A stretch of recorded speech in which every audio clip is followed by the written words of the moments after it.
Bonsoir à tous, c'est un plaisir pour moi de vous retrouver pour cette émission politique. Ce soir, nous parlerons autonomie avec Alain Plaisir.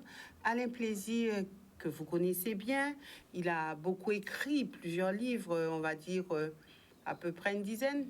Ouais, à peu près. À peu près une dizaine, et il y a son nouveau livre qui sort, L'autonomie est viable pour une fiscalité au service d'une Guadeloupe autonome.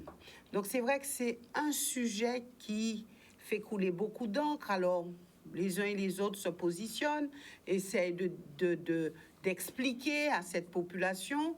Alain Plaisir, bonsoir, merci d'être avec nous. Bonsoir Madame Boissé, bonsoir aux téléspectateurs de Canal 10. Alors ce sujet de l'autonomie qui fait déjà couler beaucoup d'encre et une autonomie qui est, on va dire, omniprésente sur les lèvres, notamment des hommes politiques. Alors, que pensent les Guadeloupéens de tout cela? Et avec vous, nous essaierons peut-être d'y voir un petit peu plus clair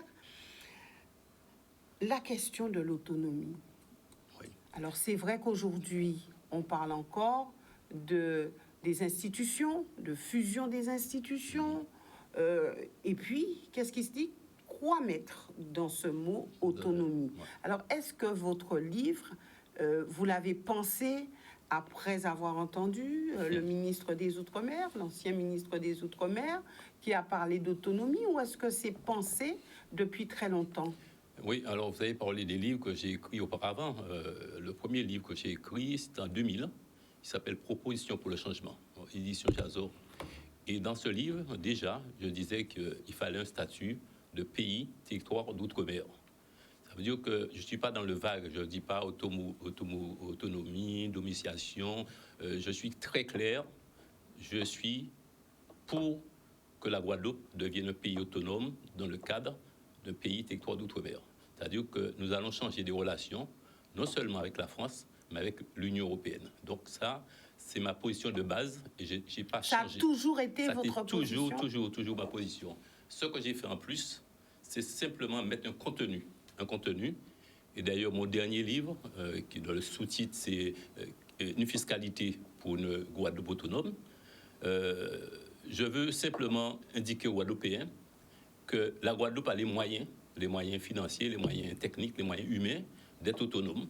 Alors, quand vous dites que, et on va cheminer ensemble, oui, Alain Plaisir, puisque quand vous dites aux Guadeloupéens, la Guadeloupe a les moyens d'être autonome.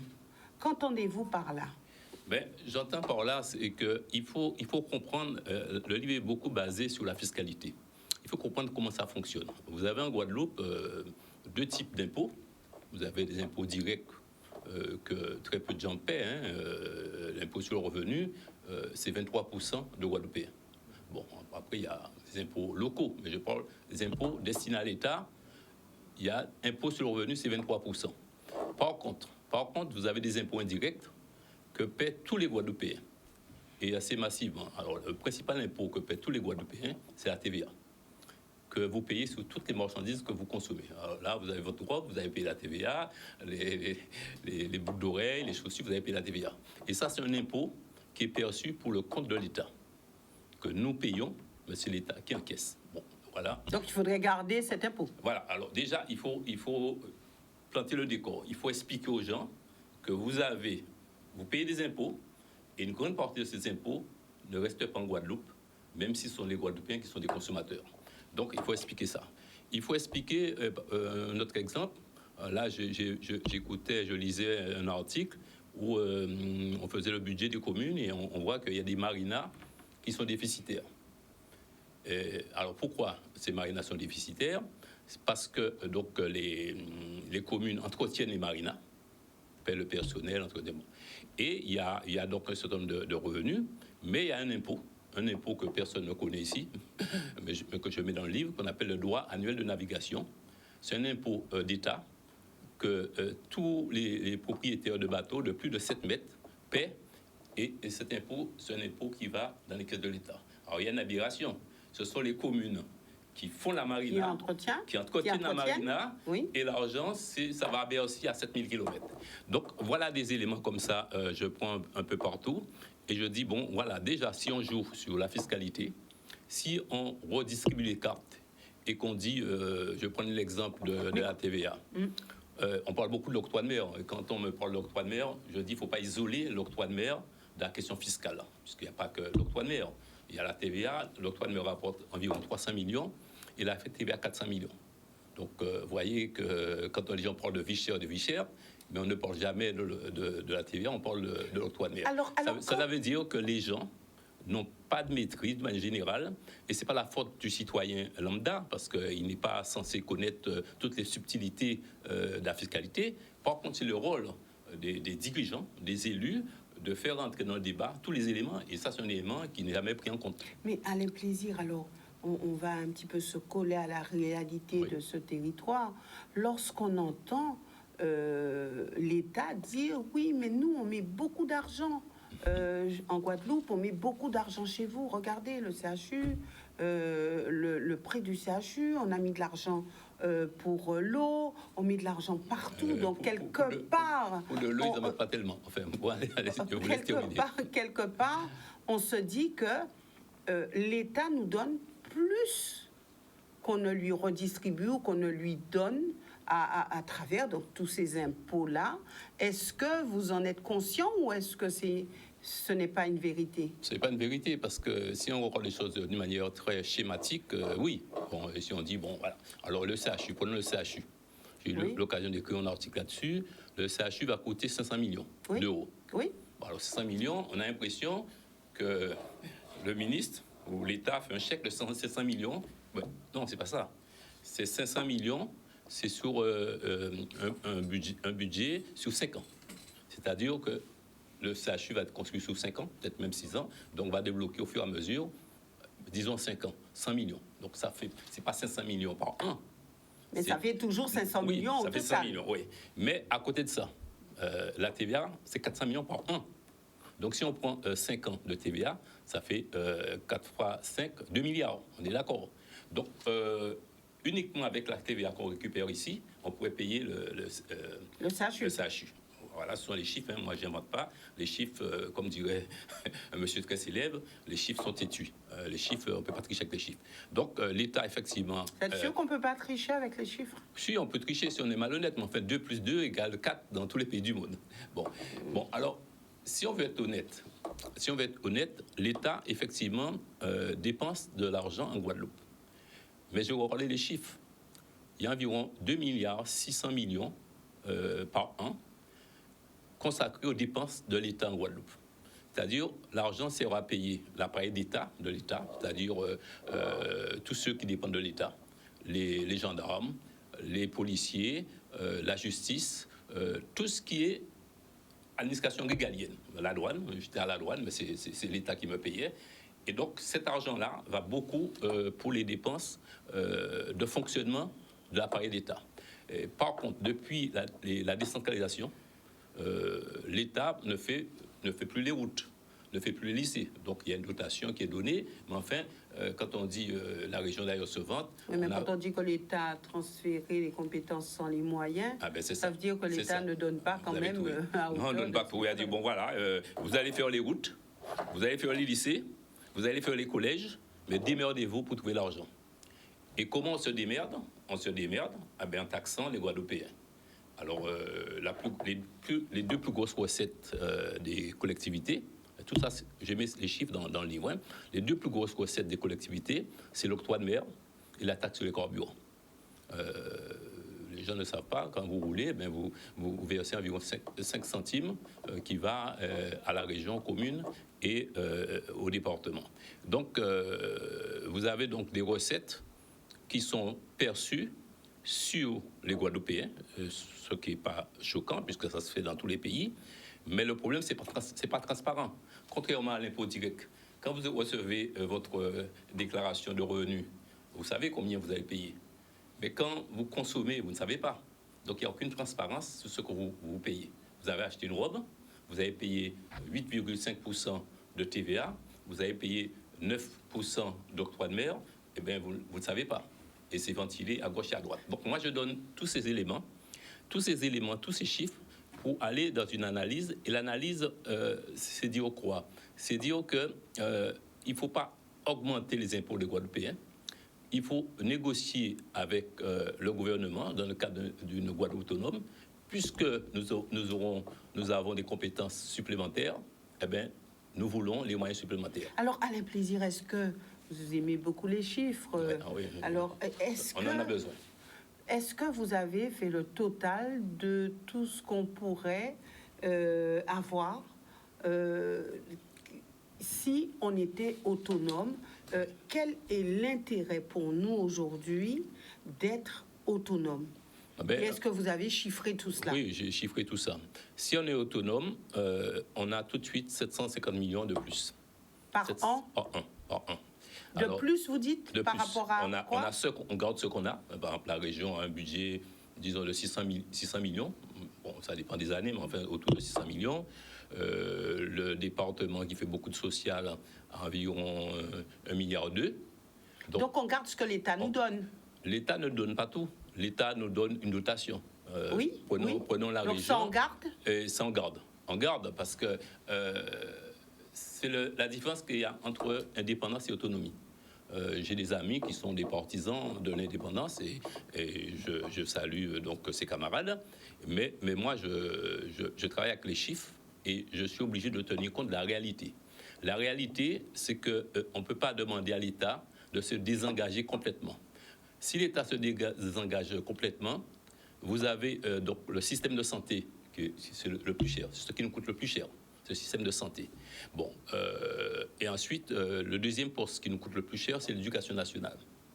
Et dans notre projet, le CIPA a fait un projet, nous ne demandons pas ces nouveaux pouvoirs. Nous ne demandons pas la santé, nous ne demandons pas l'éducation, parce que nous n'avons pas besoin de la santé, c'est-à-dire prendre en charge les gens, tout ça. Bien que beaucoup de gens sont payés avec la sécurité sociale et que nous cotisons aussi à la sécurité sociale, mais il y a quand même un déficit que nous avons calculé, c'est environ 600 millions. Si on devait prendre la santé totalement comme ça, du jour au lendemain, il faudrait qu'on trouve 600 millions pour assurer le même niveau de santé. Donc, on ne peut pas tout embrasser. Voilà. Il faut vraiment laisser des compétences à l'État. Tout à fait. Si on prend tout, ça veut dire qu'on est indépendant. C'est l'indépendance. C'est ça le débat.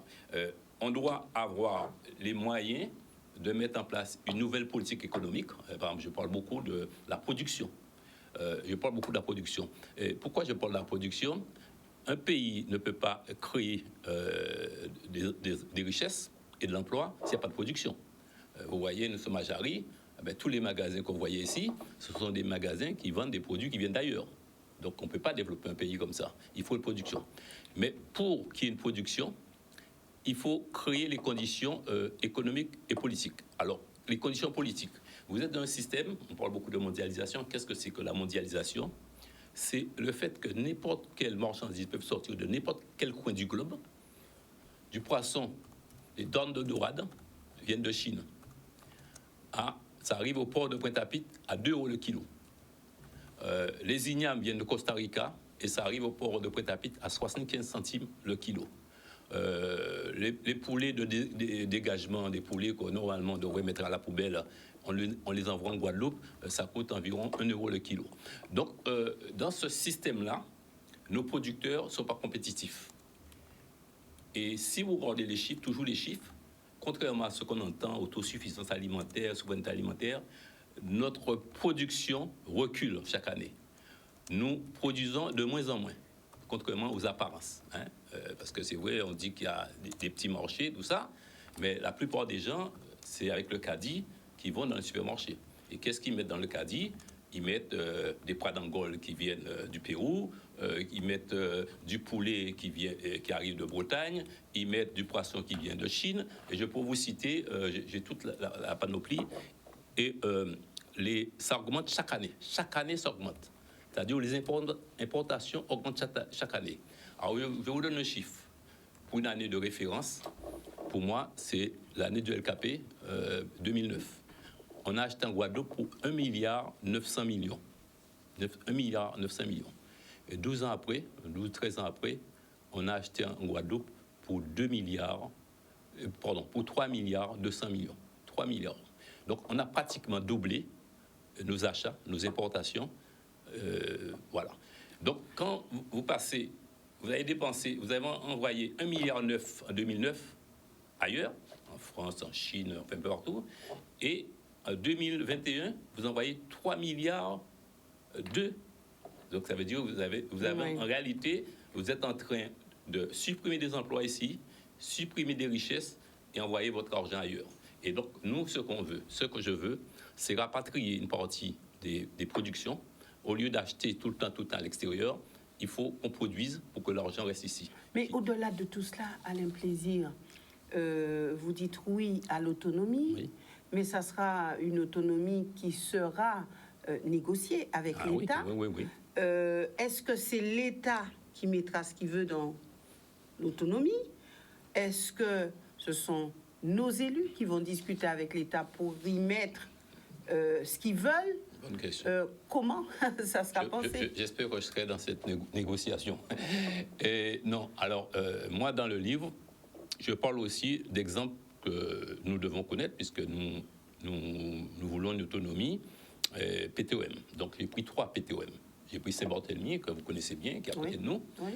J'ai pris la Polynésie et j'ai pris la Nouvelle-Calédonie, la Kanaki.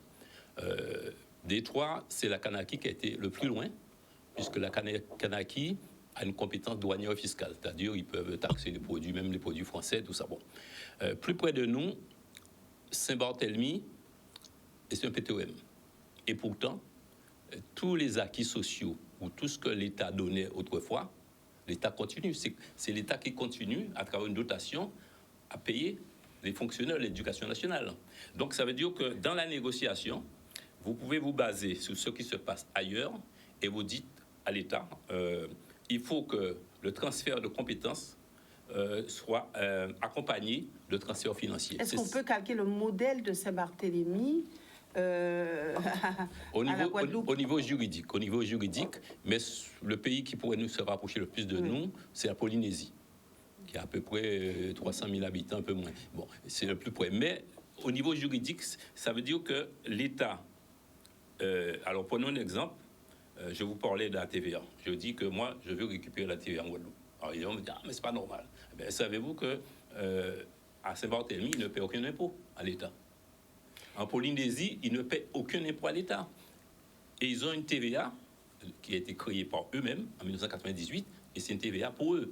Mais j'en reviens, Alain Plaisir, vous avez dit bonne question, mais j'en reviens, ça sera une négociation. Ce sera une négociation. Avec l'État. Mais pourquoi voulez-vous qu'ils donnent des choses à Saint-Barthélemy et qu'on ne peut pas avoir les mêmes choses? Et pourquoi ils donneraient à Saint-Barthélemy et qu'ils ne nous donneraient pas, mais l'inverse aussi? Oui, alors parce que Saint-Barthélemy, quand on regarde le contexte de Saint-Barthélemy, c'est pas le même que nous. Bon, donc moi, j'ai mis dans le livre ce qu'on appelle les éléments de la négociation, puisqu'effectivement, il faut négocier. Bon, donc il ne faut pas penser que nous n'avons pas d'atout.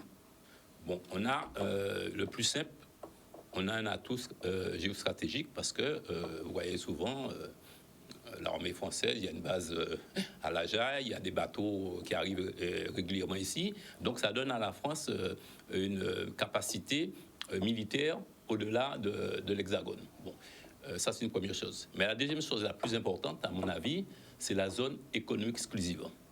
Cela veut dire que la France se vante, quelquefois vous l'entendez à la télé, d'être la deuxième puissance maritime du monde après les États-Unis. Disons, la France dit, nous avons la deuxième zone économique exclusive du monde. Pourquoi? C'est pas grâce à l'Hexagone, c'est grâce au territoire d'outre-mer, dont la Guadeloupe. Et donc, ça se négocie, puisque si l'État veut garder sa souveraineté sur notre zone, la zone économique, c'est une zone qui fait 190 km des côtes nord au sud, est-ouest. Donc ça appartient en dehors du territoire terrestre. Il y a toute une zone maritime qui est attachée au fait que nous soyons un archipel. Nous, Martinique, et donc ça se négocie. Si vous avez, c'est comme la France a des bases, je sais pas moi, à Madagascar, mais ça s'est négocié. si vous êtes chez moi et que vous avez des avantages, moi, je peux vous demander aussi des contreparties. Et les contreparties que je demande, ce n'est pas extraordinaire. Si je récupère 400 millions de TVA, c'est une goutte d'eau dans les 300 milliards de TVA que récupère l'État globalement. Donc, on demande à l'État, d'ailleurs, il y a eu des précédents, c'est passé inaperçu, mais est-ce que vous savez que l'État a cédé au département la taxe sur le tabac? Donc, ça peut se négocier, ça doit se négocier, et de toute manière, la France est obligée de négocier parce que la situation n'est plus tenable. Alors, il nous reste très peu de temps, mais nous aurons l'occasion d'y revenir et de revenir sur ce livre, L'autonomie est viable. Mais avant d'aller négocier quoi que ce soit avec l'État, il faudrait quand même que la population soit partante pour cette autonomie. Et rapidement, comment convaincre cette population? Qui doit convaincre? Et quel est le discours à tenir pour que la population puisse y voir plus clair? Parce que pour l'instant, les uns et les autres se positionnent. On se rend compte qu'ils ne sont pas d'accord. Certains sont pour, d'autres contre, etc. Donc, dans tout cela, comment arriver à bien informer la population? Comment arriver à convaincre? Et surtout à inspirer confiance. À inspirer confiance. Bon, alors, je pense que, en tout cas, le CIPA, dont je suis un membre, nous voulons convaincre par la pédagogie, l'explication politique. Montrer que ce que nous demandons, ça existe ailleurs. Il y a les PTOM français, mais il y a aussi les PTOM d'autres pays. Par exemple, la partie hollandaise de Saint-Martin, c'est un PTOM. Et c'est pas l'enfer. Ils ont un aéroport qui est aussi grand que le nôtre. Ils ont, bon voilà. Donc, ce qu'il faut comprendre, c'est que si on reste dans cette situation, c'est ce qu'on va expliquer à la population, c'est le suicide. Je vous ai donné des chiffres concernant notre production. Un moment, si ça reste comme ça dans 10 ans, tout ce que nous aurons dans l'assiette, tout ce qui sera dans l'assiette viendra de l'extérieur. Tout. Le poisson, le riz, c'est le cas, les pois d'Angola, enfin tout. Bon. Donc, et ça veut dire qu'il y a un cortège de chômage à côté. Donc, il faut expliquer aux gens que si on ne sort pas de cette situation, c'est vraiment le suicide. Le suicide pour la population, c'est-à-dire qu'on parle des jeunes qui partent, eh bien, il y en aura de plus en plus. Cette partie alimentation, il faudrait peut-être voir avec les agriculteurs. On parle souvent de diversification. Ça tarde à réellement se mettre en place. Donc, il faut vraiment faire le tour et voir les acteurs qui pourraient... Tout à fait, mais on discute avec eux, on a commencé à discuter avec eux. Mais si vous voulez, dans le livre, je ne parle pas que de la fiscalité, je parle de la production. Et vous ne pouvez pas être concurrentiel, vous ne pouvez pas être compétitif si votre marché est ouvert. C'est-à-dire que si tout vient de l'extérieur, que la France signe des accords avec la Chine, avec, je sais pas moi, le Pérou, avec le Nicaragua, et vous ici, vous allez disparaître. Donc, une compétence douanière pour dire, nous, on fixe un quota. On fixe un quota, un d'igname qui est rentré, on fixe un quota de ça, et on protège notre production. Et comment on protège notre production? C'est pas simplement en mettant des barrières, mais en subventionnant directement nos producteurs. Donc, vous donnez rendez-vous aux élus? Nous sommes arrivés au terme de l'émission. On donne rendez-vous aux élus, et surtout, on réclame un débat public, puisqu'ils sont en train de parler, soi-disant, de changer de statut. Enfin, ils parlent de domiciliation. Nous, on veut un débat, on voudrait bien un débat ici, avec les élus. Alors, le livre sera disponible quand? Il sera disponible à la fin du mois. À la fin du mois, il est déjà vendu en numérique au prix de 10 €. D'accord. Donc, nous aurons l'occasion d'y revenir. Merci d'être venu avec plaisir sur ce plateau. Merci aussi à vous, téléspectateurs, de nous avoir suivis. Nous nous retrouvons demain pour une autre émission politique. Excellente soirée à tous.